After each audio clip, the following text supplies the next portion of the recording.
Welcome back to Tender Loving Care. We're back at the Artistry on Main with another one of our great artists, and we have Cindy Sandino with us tonight.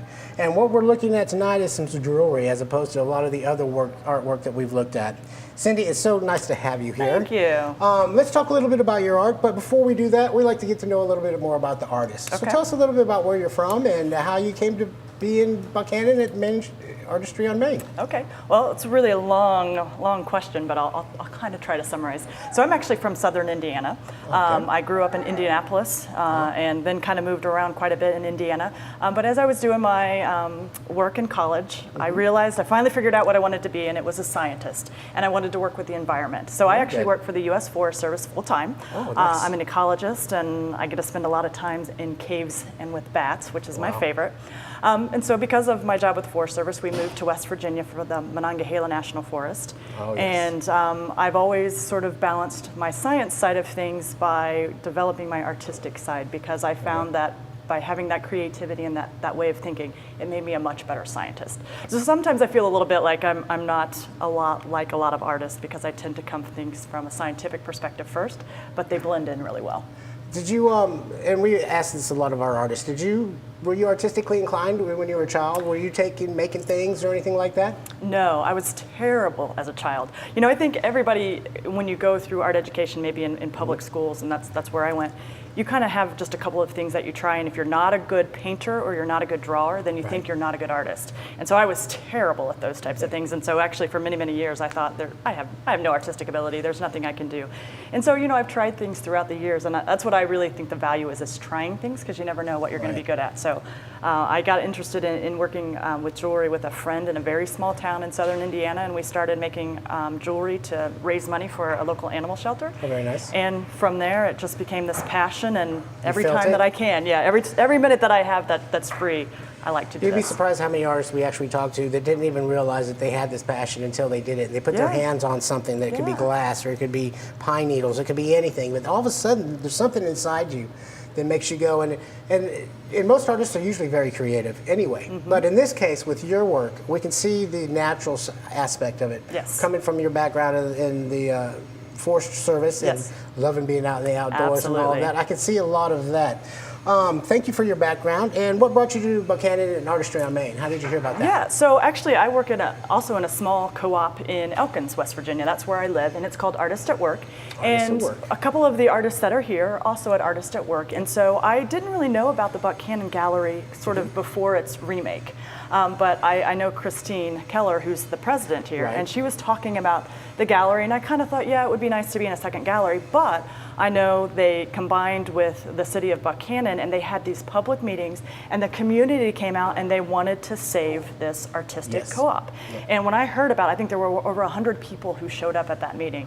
And so to be able to be a part of not only an artist gallery where you can show your work, but to be in something where the community cares and you're part of the community and you're growing the community, I couldn't pass that up. And that's one thing we really love about being here in Buchanan. That's something that we've always done, particularly with our artists, because we have Buchanan and Upshur County has a really strong fundamental artistic founding.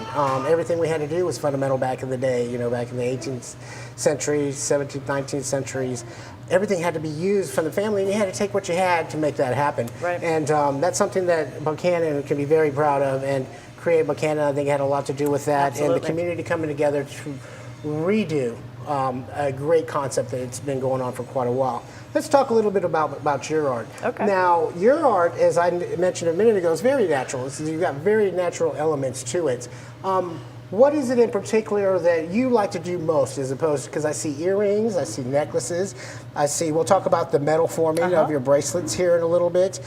Is there anything, what did you start with? Was it with the earrings, or was it with the necklaces, or what was it well, with? I started with bracelets, because bracelets are pretty small, they're pretty easy to do. It's a really great way to learn how to make jewelry. And so just basic stuff, just picking out beads, putting them in a line and making a bracelet. And that's how I started. And then I got to start to work with seed beads, which are these little bitty tiny beads. So I'll just hold this piece up and you can see how small some of these beads are. And you can start weaving them together and making completely just amazing things, whether they're three-dimensional, two-dimensional. And I really actually became sort of addicted to bead weaving. I see that. Yeah.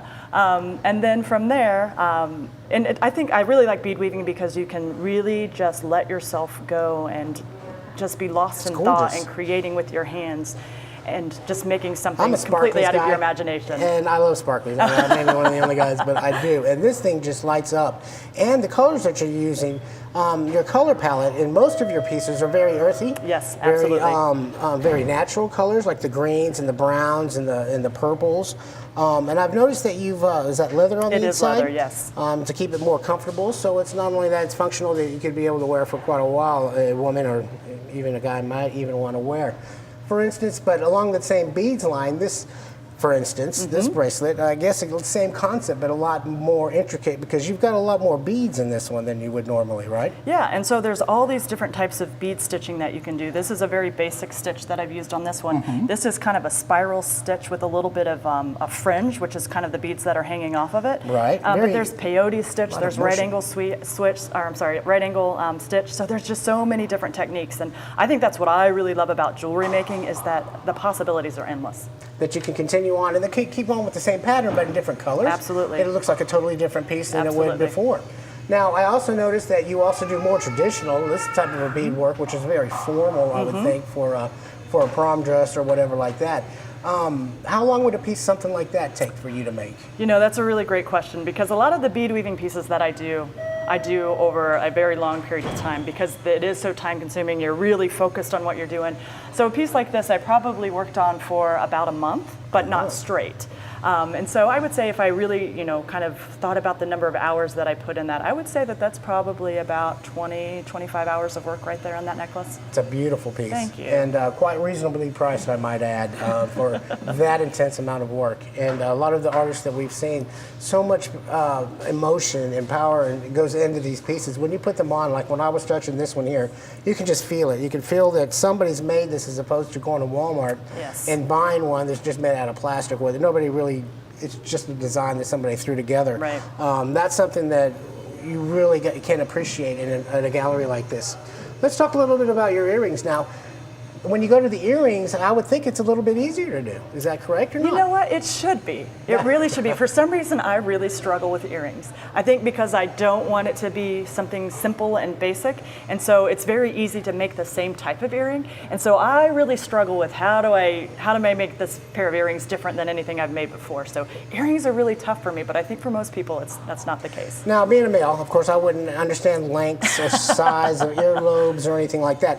In this case, I noticed you're using a wire with a bead. Did you twine the wire yourself as well? Yeah. And do you use the same kind of wire in every kind of earring, or are they all different? No, they're all different. So, there's different thicknesses of wire that you can use based on what it is you want to do. This is a sterling silver wire. I love working with sterling silver because it's a very easy metal to mold and to move. Yeah. But I use some copper wire, so the type of metal is different, the thickness of the metal is different, and it just all depends on what it is I'm trying to create. Now, a piece like this, now I'm assuming, of course, that this is a little bit less intensive to do as opposed to this bead earring, which of course you've put every bead on each one of those, which has got about 4 strands of beads on each. I don't have my glasses on, and again, with the wire, you've done the wire yourself on these? Yes, yes. That's fantastic work. Thank you. About how long would it take you to do one of these? So, if we went with that beaded piece, it was probably about an hour and a half for those earrings. And this one probably only took maybe 20, 25 minutes once I figured out what I actually wanted to do with it. Yeah. That's got to be the hardest part. You're sitting there with a piece of wire and a bead, and you're going, okay, now what am I going to do with this besides just a straight wire that you're going to be able to do that with? And I think that to be an incredible thing. Now, I noticed that you're using a lot of natural stones also, and I'm going to stick with the earrings because we're going to move down here down to others. But for instance, this looks like a natural stone, if I'm not mistaken. Is that right? Yeah. This one's a little bit of synthetic because of the colors. They've actually altered the color in it. But yeah, I do try to use a lot of, and it's funny, earlier you talked about I like to use a lot of greens and browns and blues, and I recently went to a bead show and I actually told myself I'm not going to buy browns and blues and greens, and I bought like 1 strand of red, but everything was blues and browns and greens.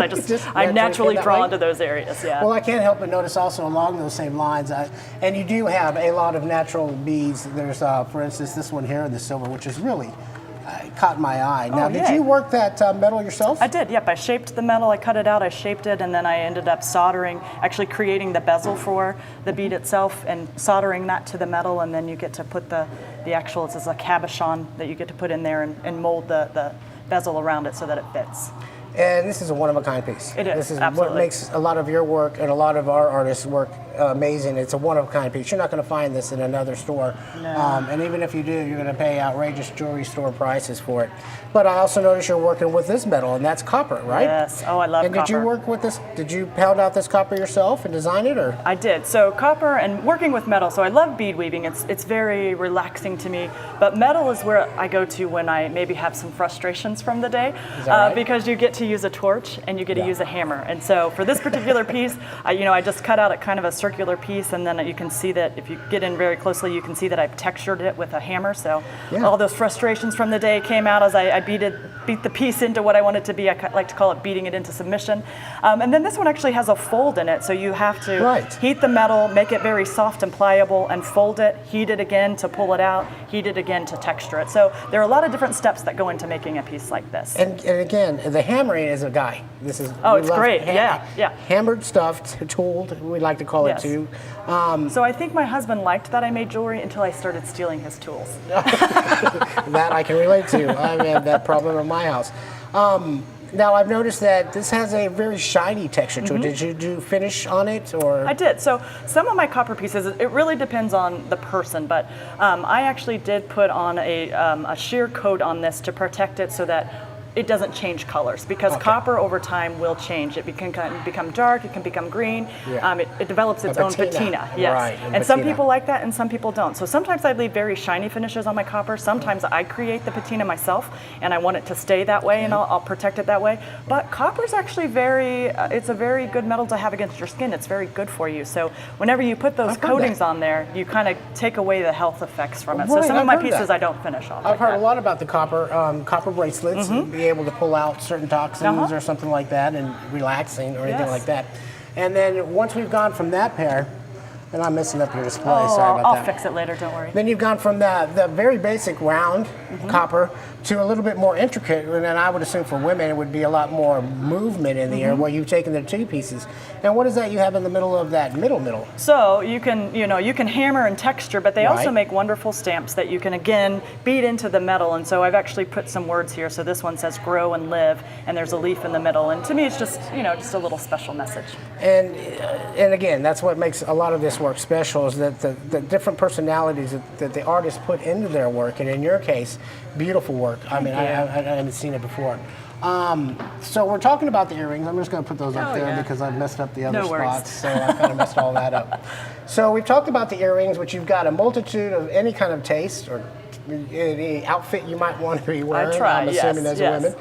And we talked a little bit about this beadwork as far as this necklace goes. But let's take a look at this necklace right here. Now this one, again, I see you're working with wire, and you're working with rock. Is that a stone? Yes, that is a stone. Okay. And then what kind of cord is this? Is this a? This is actually like a volume tubing. A volume tubing. So like almost a velvet tubing. Okay. Which is something new that I just recently found and started using a little bit. So you've gone from the beading and stuff. Now you've gone to the weaving of, so to speak, of this wire, and being able to incorporate it with a stone. How did you go from doing let's say the earrings into designing a necklace piece like that with the wire? So much of what I make depends on my mood that day. And so either when I go into my studio, either I'm going to work with metal, or I'm going to work with wire, or I'm going to do bead weaving. I mean, I don't usually go and do many different types of jewelry making throughout the day. So I kind of go in there and it's whatever I'm feeling that particular day. So someday you're feeling like a necklace, someday you're feeling like... it really is that way. Or, or maybe sometimes I just have some extra beads and I just want to use them up somehow. Right. But this is actually a new technique that I learned. I got to take a class from a wonderful copper artist in Ohio. Her name is Eva Sherman. And she taught me a technique. This isn't the piece that I made, but she taught me this technique where you're using two wires at the same time, and the whole design is keeping that wire together. So those loops you'll see are pretty symmetrical. So that you can see that the detail on this, it's And it's quite exquisite with all of the detail. And it looks like it's got a patina on it. It does. Did you put a patina on it, or is it natural? Yeah, for this it was that copper wire, and I went ahead and I dipped it in something called sulfur of liver, which darkens the metal very quickly. Within about a minute, this whole metal was black. And then you get to go through and polish off pieces so that you can have all this depth, so that you can see that there are layers and layers of wire in that particular thing. And I don't know if you can really see that on the TV, but there are, and that's one of the reasons why I picked it out. There's so much texture and depth to this piece that it almost covers up the rock, except for that's got the shine to it and the smoothness that brings out the difference in that. And if we take a look on the back, again, the artwork continues on to the back. Absolutely. A lot of people don't appreciate it, but in order, I assume, to keep that stone in there, you have to be that intricate on the back also very well. And considering it's not that heavy, it wouldn't be too obtrusive for anybody that would be wearing it. I've made one piece with a carnelian chunk. Chunk was probably about that big. It's a little bit heavier than this particular piece, but yeah. And it would take a bold person to be able to wear something like that. It takes a very bold person to wear that. So as we're going along the lines with the necklaces now, I've noticed down on the bottom row here, all the different colors and the different types of beads. Now, are all of these beads easy to access to? I mean, I know I can go to Walmart and get these little bead kits that's got dozens and thousands of beads, but these beads don't look like the normal beads that I would see in that case. Do you have to go through any special process or way? I'm a bead snob, so I never buy beads from Walmart, and I try whenever possible not to buy them online. There are a lot of beads that you can buy online, but I really like being able to touch the beads, and they speak to me, and that's how I know what I want to buy. Makes sense. Whenever I travel, anytime I travel, I always find the closest bead store. So I love going to bead stores. We don't have very many in West Virginia, unfortunately. A bead store? What's a bead store? It's heaven. I've seen a rock store. I've seen all kinds. Bead stores are awesome. But then I'm fortunate, and I've been able to travel a lot internationally. So whenever I go to other countries, I'm always looking for beads too. So a couple of years ago, I was in Austria and the Czech Republic. And a lot of glass beads there. A lot of glass. And I heard you talking earlier about some of the glass blowing, and you were speaking with Amber Carmen with the island of Murano in Italy, and they are well known, obviously, for all of their glass, but they make incredibly beautiful glass beads too. And so I've had a chance to go there and buy some of those beads. So whenever I travel, I'm on the lookout. And again, those beads have their own personality because somebody's handmade those. So you're not only incorporating it into yours, but you're taking that energy that was made to do that as well. Now, are any of these beads particularly special? I really like this one here. Thank you. It's got a very Asian look to it. I guess just because of the disc and the other, but it's got like a gold is incorporated into it. Or is that your wiring? No, that's the bead. Yeah, this is a magnesite, and so it's just got all of these different inclusions and colors, and the purple and the green is enhanced. The color has been enhanced, but the stone itself, that natural color of the stone, is coming through. I was wondering at first when I looked at that if you had painted that on there, but no, that's the way the stone comes out. I can't paint, remember? I cannot paint. Don't make me draw and don't make me paint. Well, the colors on this are fantastic too, because your color palette again are totally in vibe with each other with the purples and the greens, and I do believe there are certain special qualities with those two colors in their own right from ancient times. Now, this all goes back to, of course, a very basic art that's been around for thousands of years with the bead making, and you could go all the way back to shells, to cavemen and cavewomen to decorate themselves. And again, to be able to do that in the modern day with such great beads and artistic work that's put into that. Thank you. And it's carrying on the tradition. And again, I see the wire work that you've done here, which is very nice and very symmetrical. I'm a symmetrical kind of guy. I am too. I think it's that scientific side of me. I don't like to get too out of balance. That's wonderful. Now, one other piece, which is I think a little bit more unique than what we were just talking about, I think is this one. I'm just going to pull this one off. And this one, of course, now this is very light, but now you're not even working with beads anymore, and you're not working into the form of the wire, the metal wire. You're just taking the two metals and the stone and bringing it together. Now, is this something new that you might be doing, or is this something traditionally you've done? No, this is just something I thought I would try. I had this beautiful slab of turquoise, and this is not a finished piece at all, so you can see all those inclusions. I was in New Mexico, and how can you not buy turquoise when you're in New Mexico? And you'll see a lot of this kind of work there. Yes, absolutely. And so I wanted to figure out a way to really mount this stone and not cover it up, not take away anything from it. So I always put copper with turquoise. It's very traditional style. style. And I wanted just to pop out some of those inclusions a little bit, so I added that silver behind it. And so you've told the silver, you've told, is this sterling silver also? It is, yes. It's very lightweight for having that kind of, so it had to be very thin. I don't know if you can tell. It's almost paper thin. How long does it take to work on a piece like that to get it that way? You know, this one was pretty easy because I just used a very light gauge metal to begin with, and so it was more about texturing it and cutting it. That's really where the time was. So I love that. That's very simple, you. and the way you've taken the two metals, which most people traditionally may not have done, either gone with the copper or gone with the silver with the stone, which makes all the difference. Okay, so now we're moving on. Now we've talked about all of the other great art you're doing, but something that really catches my eye, and that of course is your bracelet work, particularly in the copper. Now we've talked about how you worked with copper. What took you along the lines to do bracelets and do something as extensive as this type of metal work? Because it's not quite the same as the wire work or anything else. It's very different. And so for me, for my art, it's all about learning new techniques and growing and changing and just, you know, I said it before, kind of what I'm feeling. And so I love copper, and I started working with just kind of a basic, just a nice bangle that's just a single piece of metal. Nice. Yeah. And, you know, that's kind of fun and interesting, and I was able to do some folds and some texturing, but you know, you can only take this so far. And so I wanted to think about how could I start including some stones into a bracelet like this, or just make it a little bit more, you know, give it a little bit more oomph. Yeah, a little more pop. That's perfect. And so that's when I kind of started working on some of these things. So you can have a base bracelet that, you know, has a little bit of texture, but then you can add a totally different texture to the second layer. And I really wanted to be able to incorporate some stones. So this is one way that I've been able to do it through wrapping the wire. So we're looking at the very basics now. This took some texturing though. It did. It's not just taking a flat piece of metal and turning it or whatever. To be able to get, I don't know if you can tell on the design on here, but she's got creases in here that I know took time to do, and then the individual hammering of it to get that particular texture in it.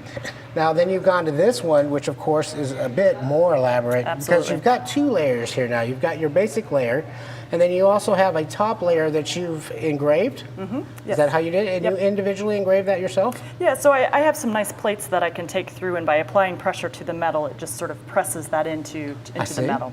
And then to go a little bit step further, you added your stone and you added some of the wire to go with it. So you've taken almost full course on what you can do with. It's so fun. And then this is just something a little bit similar where I just thought, well, you know, maybe I don't want to do the wire, and how do I mount this? And I kind of made this up. And so if you look at the back, I basically just cut into the metal and made my own little brackets so that I could make it fit to this particular slab of carnelian that I had. Well, when I first saw this, I was wondering how did she mount that on there? And you've made your own little brackets. Yeah, I guess there's no better way to say it than that. And what kind of stone is that on there? That's a piece of carnelian. That's carnelian. A very rough piece of carnelian. And on this piece, I really love the hammering and the texture, but I love the basicness of the bracelet part too, along with the stone, because it's a very simple stone. Well, it's got a lot of intricacy in it. It does. So it should have a simpler outside. And then one more that I really enjoyed. This is a really large, bold one. That's a little chunky one, isn't it? And again, you've taken the two pieces of the copper on the outside for the bracelet, and you've mounted the stone. Are you mounting it with just the copper coil? Yeah, this is completely attached by the wire, which goes down into the bracelet to keep the whole thing in place. And so then one thing that it probably won't show up on the camera, but I always like to personalize my bracelets with some sort of little stamp inside.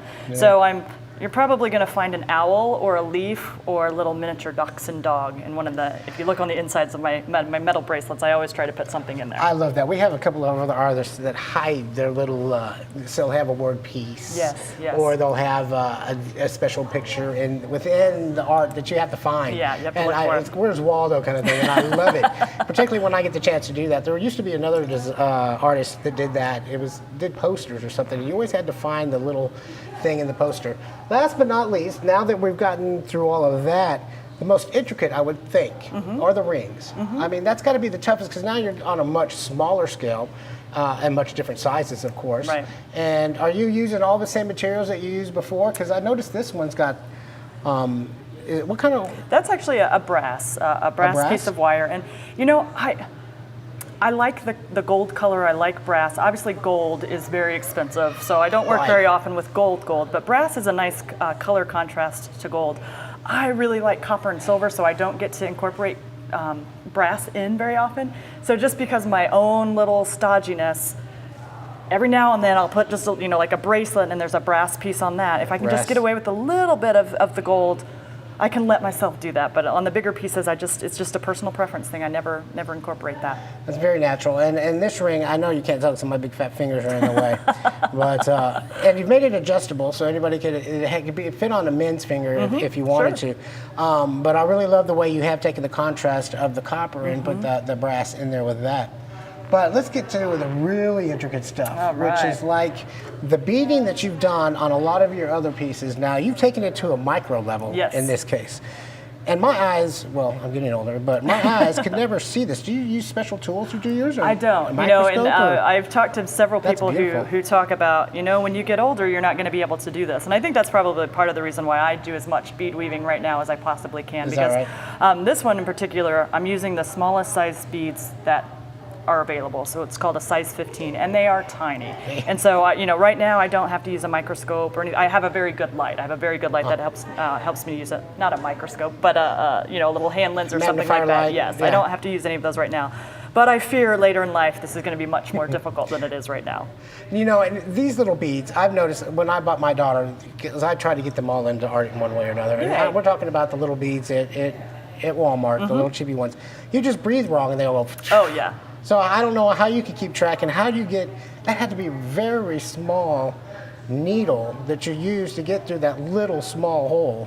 It is, and I'll tell you the biggest challenge with bead weaving for me is I'm also a cat owner. So before I had my own little studio, working with small things that are round and roll doesn't work very well. So yes, whenever I'm doing any bead weaving, I have to definitely go into my studio, shut the door, lock the world out, and I've got a nice little sort of velvet pad that kind of helps keep those beads in place. But you're absolutely right; they like to move. And I really love the sparkle in that. Thank you. It looks like a crystal. It is. It's a Swarovski crystal. Swarovski, the best you Bought can that get. while I was in Austria. The best you can get. Cindy, it's been a pleasure. Oh, and I got to thank tell you, you got some fantastic work. I know we didn't get a chance to talk about all of it. I really love this piece. This is an old traditional type that I've seen before. They've been making something like this for hundreds of years, and the plates into that. Cindy, do you have a website or any phone number that anybody can get in touch with you with? I don't. I am just sort of a part-time artist. I do it as much as I possibly can, but I am kind of limited. So right now I'm only here at Artistry on Main, and then I'm also in Elkins at Artist at Work, and I don't have a website. We would encourage you to go to Artist at Work also, downtown Elkins. They've got a few of our artists and other artists. They've got beautiful stuff there. We've worked in cooperation with them for quite a few years, and we're very lucky to have Christine here with us also with that. I don't know what to tell you except that I really enjoy your work, and we're very pleased to have you here and in Buchanan. I want to remind everyone that on Channel 3 that we want to thank Greenbrier Allman for letting us use his airtime on Tender Loving Care. We wanted to thank Channel 3 for coming out to Artistry on Main, exposing our artists and letting everybody see what great, gifted, talented artists we have here in Buchanan. I also want to make sure that you come down to Buchanan, not only come down to Artistry on Main, but go visit all the rest of our stores on Main Street. There's a lot of things for you to do down there. Please go visit Elkins. We'd love to have you go up there and do that too. If there's anything else? No, please come in and visit because we really love to talk to people and tell them about our artwork. Thank you and have a good night.